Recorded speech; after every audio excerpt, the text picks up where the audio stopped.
다질련 차를 말하다 7번째 시간입니다. 오늘은 차와 철분 흡수에 대해서 얘기해 보겠습니다.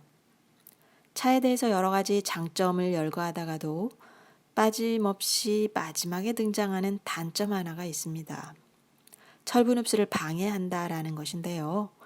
그래서 오늘 과연 얼마만큼 차가 철분 흡수를 방해하는 것인지 한번 살펴볼까 합니다.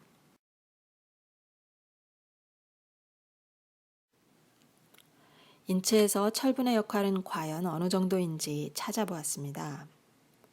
철분은 미량이긴 하지만 우리 몸에 꼭 필요한 필수 영양소입니다.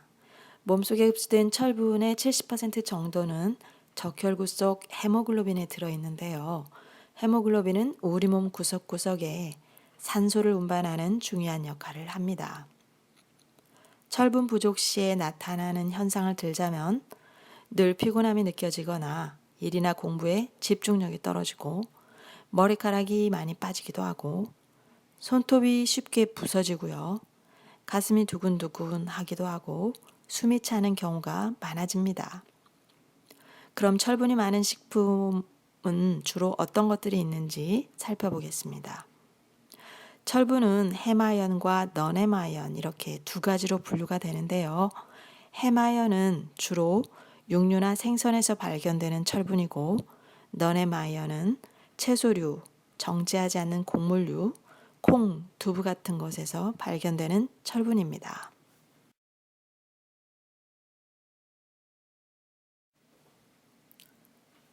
철분은 종류에 상관없이 인체 흡수율이 낮은 편이라서 섭취한 양의 35% 이하 정도만 인체에 흡수됩니다.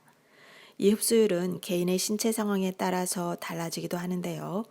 인체에 이미 충분한 양의 철분이 존재할 때는 땀보다 적은 양이 흡수될 것이고 반대로 인체에 철분이 부족한 경우에는 땀보다 많은 양의 철분이 흡수되기도 합니다. 우리 몸의 마술 같은 항상성 유지 기능 그런 것이죠.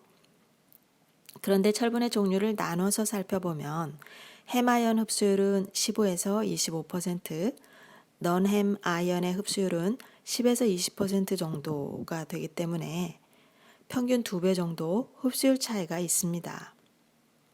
즉 육류로부터 오는 철분이 채소나 곡류에서 오는 철분보다 흡수율이 좋다고 할 수 있습니다. 차가 철분 흡수를 방해한다고 할 때 그 방해 대상이 되는 철분은 넌해마연인 경우만 해당이 됩니다. 차와 넌해마연을 동시에 섭취하는 경우에 대략 60% 정도 흡수율이 떨어진다고 합니다. 하지만 해마연의 흡수는 아무런 방해도 일으키지 않습니다. 스테이크와 차를 함께 섭취해도 스테이크가 가진 해마연의 흡수는 방해받지 않을 것입니다.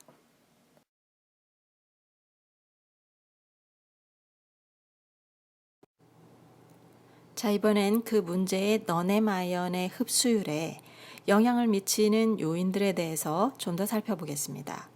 먼저 넌해마연 흡수가 높아지는 경우는 딱 두 가지가 있습니다. 비타민C를 넌해마연과 동시에 섭취하면 흡수율을 높여줍니다.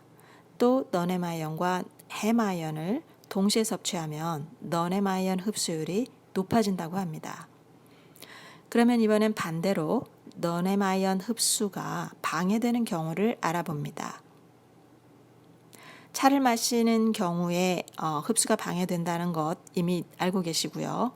그 외에도 칼슘이나 섬유질, 인산염 같은 것들이 함유된 식품을 동시에 섭취하는 경우에 넌해마연 흡수율이 낮아지게 됩니다. 차가 철분 흡수를 방해하는 이유는 차의 폴리페놀 성분이 섭취된 넌해마연과 결합하기 때문인데요.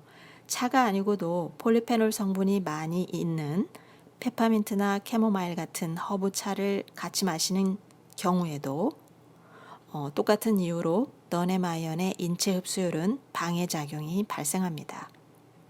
이것을 피하려면 식사 중에 마시지 말고 식간에 차를 마시는 것을 추천하는데 이 부분을 연구해 온 여러 보고서들이 전하는 바로는 철분을 함유한 식품은 상당히 다양한 편이고 철분의 인체 필요량도 그리 많은 정도는 아니기 때문에 정상적으로 균형 잡힌 식생활을 하는 일반인의 경우에 차를 마신다고 해서 철분이 결핍될 정도로 이상 증세로까지 악화되는 일은 웬만해서 생기기 어려운 일이라고 합니다. 단지 철분이 상대적으로 많이 요구되는 청소년기나 임산부 또는 큰 수술로 출혈이 많았던 사람 등은 조심하는 것이 좋겠습니다.